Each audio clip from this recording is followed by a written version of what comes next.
Hello everybody and welcome back to me Chanel. Recently I haven't made a lot of educational or commentary videos for a while, but I've really wanted to get back into it for at least an occasional post every now and then. Really wanted to talk about a topic that has been floating in my head for some time now, and what really inspired me was hearing the fact that my mom had took an interest into this exact topic. However, hearing the results of this research is what truly has driven me, so today I'm hoping that I can share these findings with you in an understandable manner.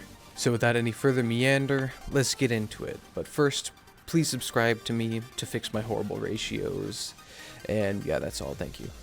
Okay, so firstly, the title of this video isn't clickbait. I'm genuinely attempting to answer whether or not we are currently living in an economic depression or not. What is an economic depression, you may ask? Well, let's look at our best historical example we have, being the Great Depression of the 1930s.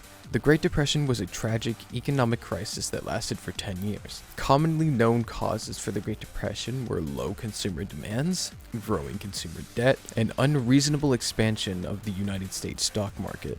Living during this time was a challenge, since unemployment rates were skyrocketing, homelessness and hunger drove people to social unrest, and so riots and hunger marches were commonplace. Some even lost all of their life savings to bank failures. Now, are we seeing these problems appear in our lives today? Well, for some of us, you might say yes, considering even in my area, people are having bank problems and also struggling to afford daily life necessities. Have you noticed any rising difficulty in purchasing your daily life necessities?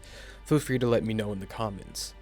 Anyways, I can't merely make a statement like this and call it at that. So let's jump into some numbers now, shall we? For anyone interested in reading up on this topic or is wanting to explore the finances of today and in the Great Depression, all of the articles are linked in the description. So starting with the Depression, the average household income was around $1,368 a year in the United States and $2,964 a year in Canada. We will use these numbers as a backbone for our comparison. The average home purchasing price in the United States at this time was $4,766, which equated to around 340% of your annual income.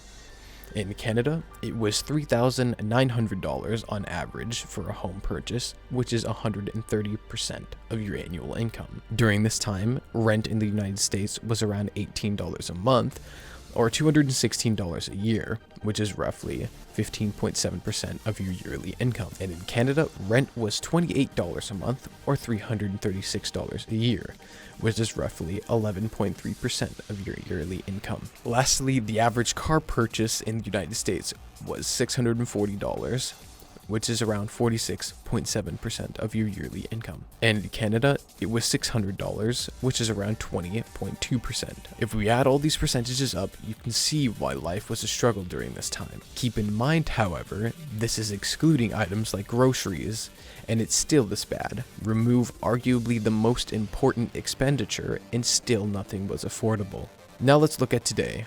Bear with me, we will get to the point in a second. The average household income in the United States today is around $80,610 a year. In Canada, it's around $70,500 a year. The average home purchase price in the United States is $495,100, which equates to around 610% of your annual income. In Canada, the average home purchase price is $678,282, which equates to around 960% of your annual income. Average cost for rent in the United States today is $1,713 a month, or $20,556 a year, which is around 25.5% of your annual income. In Canada, rent is $1,932 a month, or $23,184 a year on average, which is around 32.8% of your annual income. The average car purchasing price in the United States is $47,010, which is roughly 58.3% of your yearly income. And lastly, in Canada, the average car purchase price is $67,817, which is roughly 96.1% of your yearly income. If we add all of these cost percentages up and compare them, it's honestly staggering how worse off we seem now than in the literal Great Depression. However, flashing these numbers like this is actually very misleading, and frankly, is a misrepresentation of the times we currently live in. This is because nowadays, we have things such as purchasing plans and ways to push big purchases into the future. And nowadays, we have vast opportunities to make money in many unique and different ways. And not to mention, our budgeting strategies have never been better. There are many resources out there to help people with these exact problems if needed.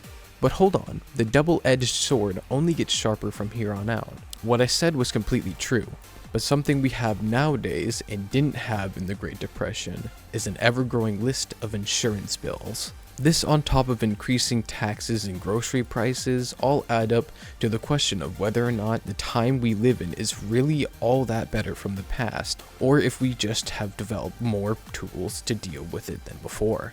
But I will leave that up to your interpretation. If you have a viewpoint that you would like to share on this topic, then feel free to let me know in the comments section.